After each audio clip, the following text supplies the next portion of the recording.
Hello everyone, Kaoz here, and welcome to another old school RuneScape video. If you've been living under a rock, Leagues 5 comes to the live game in just under 2 weeks. I was going to make 2 Leagues videos being everything you need to know before the event, and another one going over the pros and cons and if you should play or not. But last week, one of the reveals got me so excited that I decided to make a third one, so today we will talk about something never seen before. Ladies and gentlemen, we are getting closer than ever to the big 100k, so if you enjoyed this video, subscribe with notifications on to know when I go live for Leagues 5, and you can join our Discord server to play with me and our amazing community. In today's video, we will go over the recently revealed Echo bosses and their unique drops for every region in Leagues 5, Raging Echoes. I decided to make this extra video because these items could potentially turn your original plan on its head, and I think it's extremely important to make your regions, relics, and echo items synergize with each other. I will go over how to obtain them, their passive and active effects, their special attacks when applicable, and I will give you my personal tier list at the end of the video. I don't want this upload to discourage you from picking regions you already planned, so I will go over both the positives and negatives to help you out as much as possible. That being said, let's begin. Before we start though, I want to mention something extremely important someone told me during one of my live streams I completely forgot about. If you remember, Leagues 4 was all about picking a region containing a mega weapon that complements your combat relic of choice. For Leagues 5, that is not going to be an issue whatsoever. Shortly after a new league was announced, it was confirmed that any raid region would be able to drop every single mega weapon, granted you get a purple. This means that if you pick Zaya, Morytania, or even the desert, if you go for just one of those, you'll be able to obtain the Twisted Bow, the Scythe of Atur, and the Tunic in Shadow. This is obviously not the case if you pick a combination of regions that do not contain a raid. A second change is that whenever you go on a raid with your friends or group of randoms, when the team rolls a lucky purple, every single person on the team will receive a unique item instead of just one. If you remember, Chambers is able to feed multiple purples per run, and this is not the case for TOB and TOA. If a purple was received at the end of the raid, it would only go to one person, which kinda discouraged the runs in large groups. This time around, everyone will be able to get lucky with this new mechanic. More specifically for items, and the last mechanic I will explain, is that every region will have one Echo boss. These are more powerful variants of the bosses we all know and love, and you'll be able to fight them with an orb. Much like the Awakener's Orb from Desert Treasure to Awakened bosses, these items will have a chance to drop to fight Echo bosses. And when fighting them, you will have a chance of getting their unique drop. These are absolutely massive, so let's take a look at them. Let's go over the new items in alphabetical order according to the region. Starting with Asgarnia, you'll have to fight Echo Cerberus to obtain the Dog Sword. Side note, whoever thought of this name and also designed this weapon deserves a big bonus under Christmas paycheck. Being home to the God Wars dungeon and all 5 God Swords, the Dog Sword combines every single effect into a singular blade. This means that whenever you have special attack energy and decide to use this bad boy, you'll reduce your enemy's defense, freeze them, heal both HP and prayer immediately as well as a few ticks after, all of this with increased accuracy and damage. I mean, how much more broken can it get, right? Out of all of the new items, this one could potentially be the most fun to use. And if you pair it with a special attack relic, which is almost guaranteed to be in Leagues 5 in one way or another, it will be absolutely broken. Even without a special relic, if you pair Asgarnia with Desert, a Lightbearer will be a must-have for your equipment to spam as many special attacks as possible during PvM encounters. In my personal opinion though, the Dog Sword's strength is also its weakness.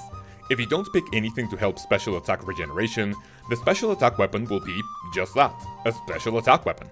Unless you specialize in melee and your attack speed is reduced, God Swords are not that great main weapons, and you won't benefit from the special attack as often as you'd like. This pretty much becomes a for fun item if you decide to go Asgarnia. Up next we have the Desert. What was my number 1 pick for Leagues 4 has now been relegated, because I will now be focusing on TOP instead of the Tombs of a Mascot. You won't have to go there for this region's Echo boss, because for that, you will be facing the Kalphite Queen. If you remember, this region unlocks darts. Wouldn't it be a shame if you picked the Desert without Tirannwn to make use of the Blowpipe? Well, that is not going to be a problem this time around, because the Echo Kalphite Queen will have a chance to drop the Drygore Blowpipe.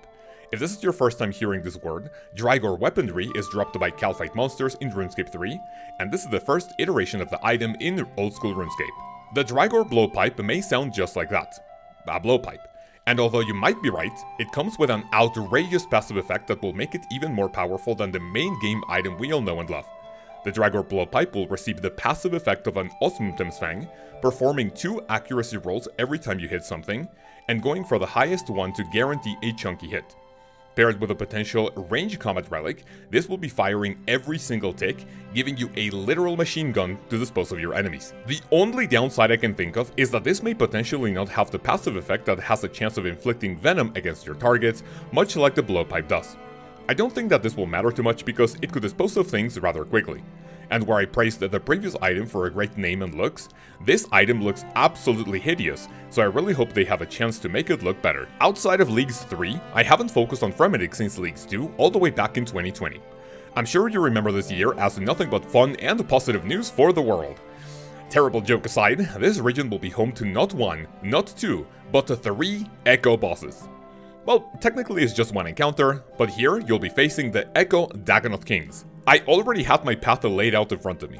I didn't really think any new item or relic reveal would stray me away from my original path of being Kandarin, Varlamore, and Morytania. This all changed when I saw the Amulet of the Monarchs and the Emperor Ring.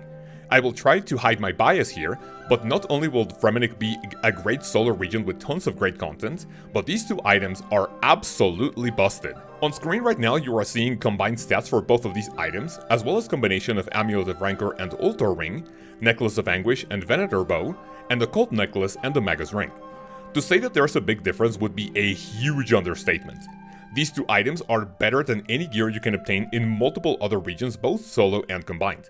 And helping all 3 combat styles, whoever picks Fremennik will be taking home this ridiculously powerful set of items. I'll be honest, I'm so in love with these that I just cannot think of a single drawback if you end up picking this region. If you do, let me know in a comment below, and follow the instructions at the end of the video to be entered in a weekly bond giveaway. Kandarin was a must-to-pick region for me during Leagues 2 and Leagues 4. It boasts an insane amount of early and mid-game content, and late game is not too terrible either. Except of course for Barbarian Assault. Not too many bosses can be found in this region, but the Eco-Thermonuclear Smoke Devil comes to reign supreme. By defeating this boss you will have a chance to receive an item called the Devil's Element. This is an offhand magic weapon that on paper looks pretty terrible. But if you paid attention to the pattern, we are looking at its busted passive effect. When wearing it, not only will you have an infinite amount of every elemental rune, but it will double elemental weakness of any monster that has one. Ice Giant elemental weakness to fire spells will go from 100 to 200%, meaning an obscene amount of boost in DPS. This item's benefits will excel at monsters or bosses that do carry this elemental weakness, and paired with other items that increase the magic damage bonus, you'll be able to hit ridiculous numbers. If you pick Morytania and you're lucky enough to assemble a harmonized Nightmare Staff, well, DPS is going to go through the roof. One of the drawbacks to this powerful item is that it restricts you to the standard spellbook. Lunar spells don't have any offensive spells, so you're not going to be missing out on much. But if you pick Desert and or Kourend, their respective spellbook offensive spells won't be of much use, since you'll want to take advantage of elemental weakness as much as possible. And even without elemental weaknesses, it's going to be a relatively decent item to pick if you're going Kandarin. As you will hear a lot of people say, picking a region that was once the main theme of an entire league probably sounds like a good idea. Kourend offers great variety of content at any stage of your account, and it also has the most troll and confusing echo boss of all regions, the Echo Hespori. When talking about echo bosses, I guess Echo Alchemical Hydra would have made too much sense. So Jagex threw a curveball at us, making the Farming Guild demi-boss this region's pick to obtain a new wacky item called the Nature's Reprisal. Charging it with 1 nature and 5 earth runes per use, this is basically a salamander on steroids. Acting as a tribrid weapon with surprisingly decent stats, and not as big as mega weapons, but it's going to pack quite a punch. The benefit of this item is having a weapon which is useful for all 3 combat styles while you pick something better on your league's journey. Charges are also fairly cheap compared to something like a Tunic Shadow, so this won't be too complicated to charge. The problem I personally have with this item is that it seems to be a jack-of-all-trades, master-of-none type of deal. While providing great coverage for the mid, late, and even end game, I personally don't think this is going to be something you will use once you get all 3 mega weapons. And being found in Kourend, if you do Chambers of Xeric enough, you'll definitely end up with all 3 eventually. Another negative is that it seems like this will be something you can access quickly, only needing 65 farming, but how fast you can get this item by fighting the powerful Echo Hespori is a different topic. If you want a different raid region, look no further than Morytania. And I say no further because, well, there's just no other raid region. Despite being home to some powerful solo bosses like the Nightmare or Araxor, This region's Echo boss is found at the top of the Slayer Tower, and will be taking the Echo Growth Asgardians for a pretty interesting item. When I first heard of him, I thought my Morytania pick was doomed. These are simply Barrow's gloves combined with the Amulet of the Damned special effect. But when I kept listening to the video, oh boy did these confirm my Morytania pick. They will double the Barrow's effect, meaning that your max hit will go up to nearly 200% at 1 HP with Darok. Carol's has a 50% chance to hit twice per bolt, and Aram has a 50% chance to deal 60% extra damage, just to mention a few. One of the strengths of this item is that Barrow's gloves are powerful enough as it is, being the second best in slot for all 3 combat styles. But if you equip a set of Barrows, which you should do anyway if you're going Morytania, you will deal a ridiculous amount of damage. You can also heal a ton of damage by wearing full Guthans, and as for Torag, well, it's just as useless as the main game. The main weakness regarding this item is almost like the one from Kandarin. If you want to exploit the gloves to their full potential, you are limiting yourself to full Barrow sets.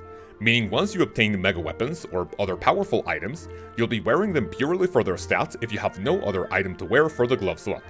This could also be nearly dead content in the endgame, but will be super useful on your way there. Tirannwn could be a flex pick for me, or I might be doing a second run of Leagues 5 on my hardcore because it sounds way too fun not to try it.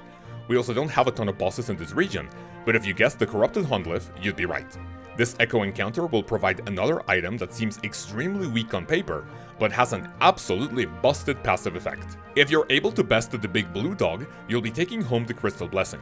This provides a +5 prayer bonus, making it the best ammo item in the game, and when wearing it along a full set of crystal armor, you'll enjoy the benefits you normally get for the Bofa, but for melee weapons as well. This means a 30% extra accuracy, and 15% extra damage for whatever melee weapon you decide to equip. One obvious benefit from this passive effect is that if you're doing activities that require switches, you'll now have to do it less often because of the crystal helmet. Body and legs will work for both melee and ranged. The passive effect also means that it's not necessary to go Morytania for the Slayer helmet, because this set will perform even better than this iconic item. I'll be quite honest, I don't really see any drawback to this item. If you go to Tirannwn, you'll 100% be camping the Corrupted Hundliff, meaning that you'll eventually get to fight the Echo variant of the boss, and of course try to go for the Crystal Blessing. Only bad thing not related to this item is that even with increased drop rates, getting all 6 armor seeds and an enhanced crystal weapon seed could take a little while. Time for my third region pick, Varlamore. Along Zaya, this place is also massive, providing a ton of content for the early, mid, late, and end game. If you pick this area, you'll eventually have to venture into the Fortis Colosseum. If you get a region orb, you'll be able to try your luck against Echo Soul Heredit, the only Grand Master Echo boss in Leagues 5. He will guarantee both the spear and the shield as one item, and the Sunlight Bracers. When using the Sunlight Spear, which has insane stats as it is, you'll get Sunlight stacks for every hit up to a cap of 20. When you reach 20, you can use a special attack which will slam the shield for tons of AoE damage. With the Sunlight Bracers, every single healing effect will be doubled, meaning food, blood spells, and even the Blood Fury, just to mention a few. For the positives, if you go Varlamore Morytania and pair these with a Blood Fury, I don't really think you will need any food. Guaranteed, of course, you can get your hands on a Blood Shard. I'm sure Dark Mare will be packed, and I can think of so many scenarios where both of these items will be extremely useful. But only time will tell, and I cannot wait to see how crazy damage will go if you pick the melee relic. For drawbacks, picking Varlamore pretty much guarantees you will have to do the Colosseum at one point. If you haven't even stepped foot in here in the main game, this will force you to learn one of the most difficult pieces of content in old school RuneScape. As for items themselves, I like them so much that honestly, I can't really see any negatives. But if you do, let me know in the comments below. Last and definitely least, we have the Wilderness. Although I'm pretty sure it won't be the least popular region thanks to recent reveals. Despite this area having tons of bosses, we go back to the old reliable, and you'll be able to fight the Echo King Black Dragon for some interesting items. The Thunder Khopesh and the 1000 Dragon Gourd. The first item boasts pretty good numbers for a 4-tick weapon, and has a special attack that deals damage in a 3x3 area similar to the Void Waker. The shield is more interesting not only because of the ridiculous strength bonus, but because by wearing it, you'll be immune to a ton of things like poison and venom, including passive damage in the Mount Karum Slayer dungeon when wearing it.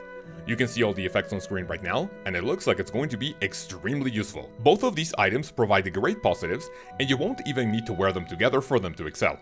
It looks like they will be powerful enough on their own because of their stats and passive effects, but you would obviously want to wear them for both massive damage. This will also be a good special attack for your multi-combat slayer tasks. The biggest weakness for both of these items is that you have other ways to do what they provide. There are so many ways of dealing area effect damage, and having this item pretty much means that the Void Waker becomes dead content since you will have to assemble one for points. As for the shield, despite its amazing stats, you'll be able to protect against almost everything in some other way like anti-fire potions, antidotes, the boost of stone, and much more. Regardless, looks like this will be a fun region to pick. And now, ladies and gentlemen, my personal tier list of Echo items from worst to best. I'll keep it short and we can discuss more about them on my streams. I'm gonna start with the Dog Sword, not because it's bad, but like I said, it looks like it's going to be a fun 4 pick, and without any special attack relic, you're not gonna be able to camp it for maximum damage. Despite me going Morytania mainly for TOB and Phosani, the Gloves of the Damned seems to be a little too restrictive despite being a good standalone item to cover the glove slot. And speaking of restrictive, the same goes for the Devil's Element from Kandarin. Limiting yourself to the standard spellbook and the elemental spells will certainly lose its charm after a while. Up next we have the Thunder Kopesh and the Thousand Dragon Ward, as their benefits and functionality seem to be more powerful than items previously mentioned. I will place the Nature's Reprisal up next because it will be a great pick to cover all 3 combat styles, and it's not as for fun as the Dog Sword from Asgarnia. Getting into the heavy hitters, the Drygor Blowpipe is up next. But if you are going for potential range relic, this item is easily the best out of every single one respective to their attack style. At number 3, we have the Crystal Blessing because of that passive effect granting crystal armor damage and accuracy to melee weapons. I may be a little biased here, but Soul Herited items get the runner-up spot, especially because the gloves will be absolutely disgusting in the endgame, and in my opinion, the absolute best items in the Raging Echoes League are the Amulet of the Monarchs and the Emperor Ring. If you see these items and you don't go like, what the hell? I don't know what's wrong with you. Ladies and gentlemen, that's pretty much it for this video. I hope you enjoyed and you learned something useful. If you did, tell me what your favorite Echo item is and why, and if you include the term RSN and your username in your comment, you'll be entered in a weekly bond giveaway, for which we will pick a winner on Friday's stream. I want to give a massive thank you to all the wonderful people you see on screen for monetarily supporting this channel, all of which goes towards feeding my family with tacos and beans. If you want to be part of this list of legends, click the join button below to see all the cool perks and rewards you can get in the videos, in the live streams, and in the Discord for your monthly subscription. In the next one, I will have another Leagues 5 video before the event to tell you everything about it so you can prepare as much as possible.